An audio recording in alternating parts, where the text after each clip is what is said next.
बंदा ये बिंदास है चॅनल लाईक करा, सबस्क्राइब करा आणि नोटिफिकेशनसाठी बेल आयकॉनवर क्लिक करा।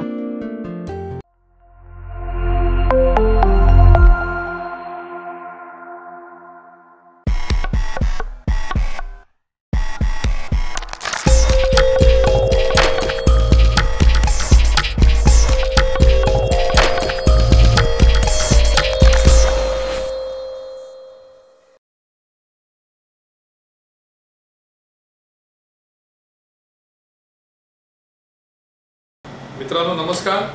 सर्वांना संपूर्ण महाराष्ट्राला आता उत्सुकता लागली आहे ती विधानसभा निवडणुकीची। विधानसभा निवडणुका कधी येणार आणि त्यापेक्षाही येणाऱ्या विधानसभा निवडणुकीनंतर महाराष्ट्रामध्ये महाविकास आघाडी येणार की महायुतीचं सत्ता येणार याकडे संपूर्ण महाराष्ट्राचं लक्ष लागलं आहे। कोण बाजी मारणार, कोण डाव उलटणार, कोणावर डाव उलटणार या सर्व गोष्टींचा निकाल या येणाऱ्या नोव्हेंबरच्या दुसऱ्या आठवड्यापर्यंत लागण्याची शक्यता आहे। कारण ऑक्टोबरच्या दुसऱ्या आठवड्यात किंवा पहिल्याही आठवड्यात घटस्थापना जशी सुरू होईल तशी निवडणूक आयोग पत्रकार परिषद घेऊन येणाऱ्या निवडणुकीचं बिगुल वाजवणारे निश्चित आहे। आता संपूर्ण महाराष्ट्राचं लक्ष जे लागलेलं आहे ते कोणता पक्ष बाजी मारणार, कारण स्वबळावर मनसे सोडली तर कोणताही पक्ष स्वबळावर लढणार नाही। एकीकडे महाविकास आघाडी आहे ज्याच्यामध्ये शरद पवार आहेत, काँग्रेस आहे, उद्धव ठाकरे आहेत। दुसरीकडे महायुती आहे त्याच्यामध्ये भाजप आहे, एकनाथ शिंदे आहे, अजितदादा पवार आहे आणि इतर छोटे पक्ष आहेत। आतापर्यंतचे जे ट्रेंड पाहिले, सर्वे पाहिले तर सर्वांना असं वाटतं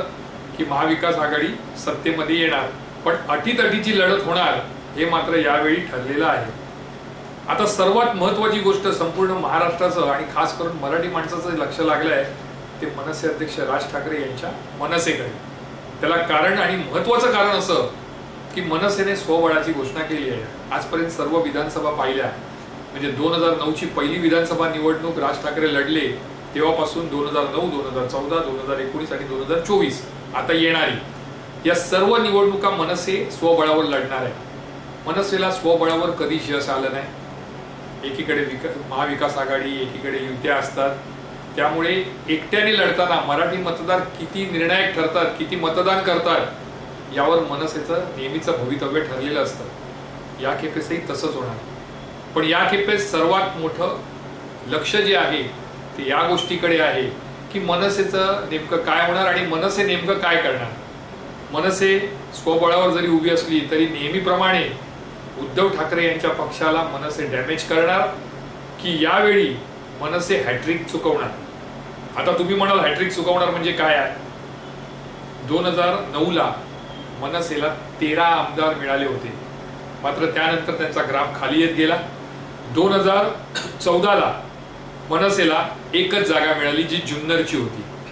त्यानंतर 2019 ची निवडणूक आली। 2019 च्या निवडणुकीमध्ये देखील कल्याणमधून एकच आमदार हा मनसेचा निवडून आला। 2014 ची लोकसभा, 2019 ची लोकसभा, 2024 ची लोकसभा मनसेने 2019 ला मोदींना विरोध केला, अप्रत्यक्षपणे महाविकास आघाडीला त्यांनी पाठिंबा दिला, सभा घेतल्या। 2024 ला त्यांनी मोदींना सपोर्ट केला, वेगवेगळ्या ठिकाणी सभा घेतल्या, महाविकास आघाडीवर ते तुटून पडले।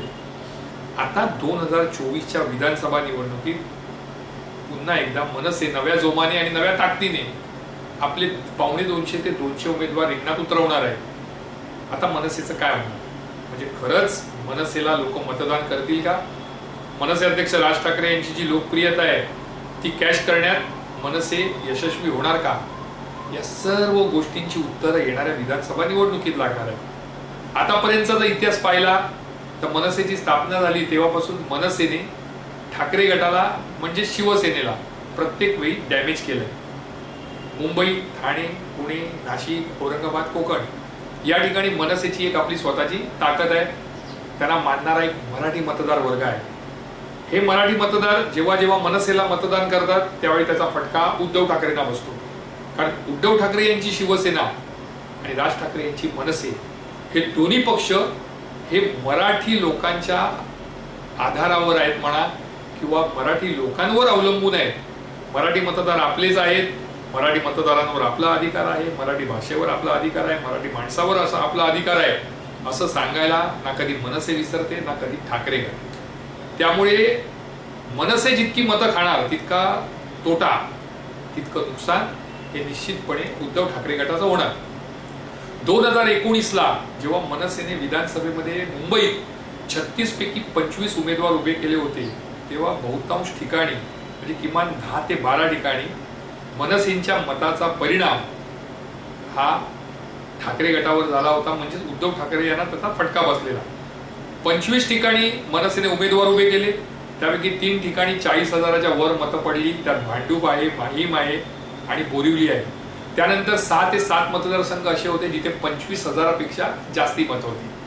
म्हणजे मुंबईच्या 36 मतदारसंघापैकी ज्या 25 मतदारसंघात मनसेने उमेदवार उभे केले होते त्यापैकी 10 मतदारसंघात 25,000पेक्षा अधिक मतं ही मनसे आणि राज ठाकरे यांना पडली होती. हा सगळा राज ठाकरे यांचा करिश्मा आहे. मनसेचे पदाधिकारी, मनसेचे कार्यकर्ते यांची मेहनत कमी पडते, मात्र जिथे मेहनत कमी पडते तिथे मनसे अध्यक्ष राज ठाकरे यांचा करिश्मा चालतो, त्यांची लोकप्रियता चालते. त्यामुळे आजही त्यांना मानणारा मतदार आहे. 2019ला 25 उमेदवार उभे करून जरी एकही उमेदवार त्यांचा आला नसेल तरी देखील त्यांना मुंबईतून जवळपास 4 लाख मतं मिळाली होती. आता ही सर्व 4 लाख मतं जवळपास मराठी मतदार आहेत. त्यामुळे त्याचा फटका हा निश्चितपणे उद्धव ठाकरे यांना बसत आलाय. आता 2024ला काय होणार, कारण मनसे एक वेगळं विजन घेऊन मैदानात उतरली आहे.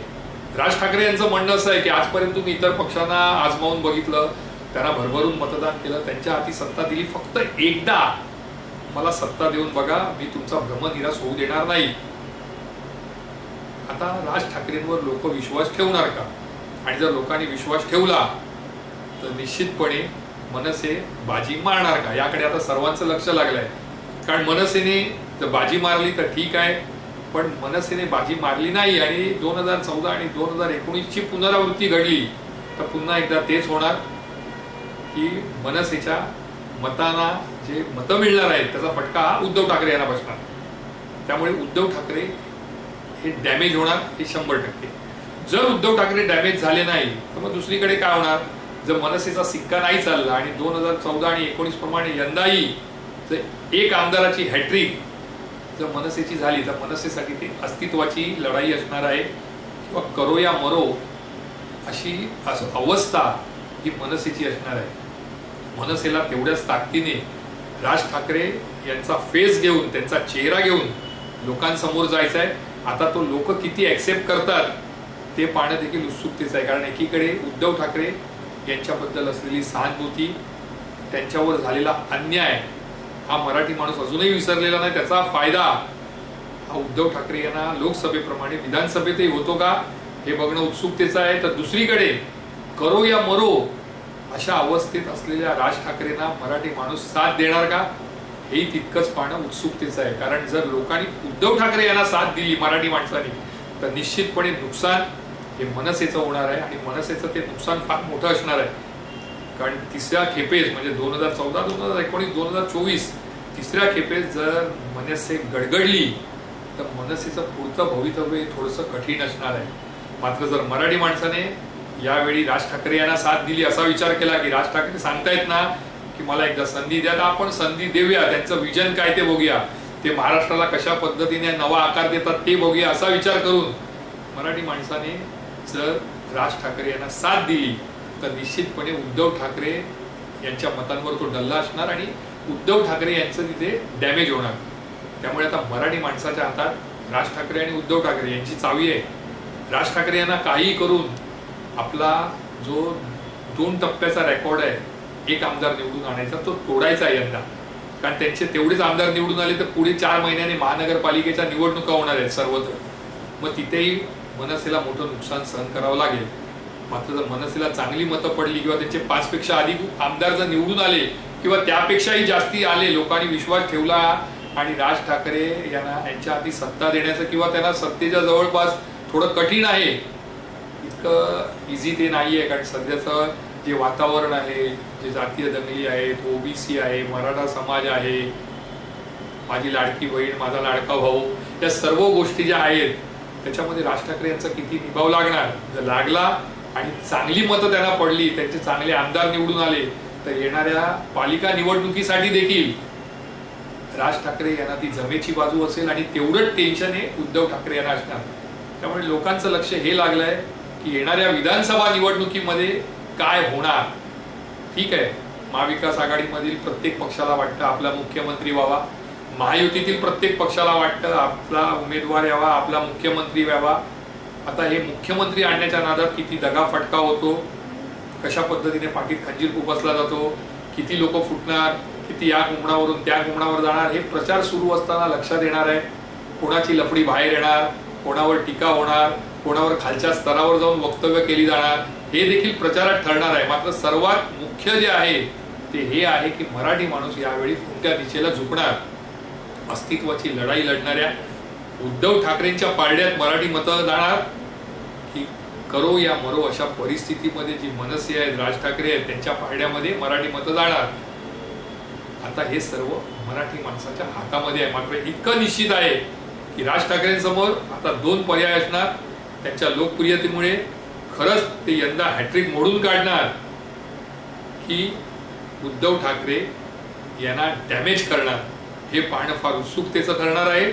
मी अमित जोशी पुन्हा एकदा एखादा नवा विषय घेऊन पुढच्या आठवड्यात येईन. तोपर्यंत तुमची रजा घेतो. जय हिंद, जय महाराष्ट्र.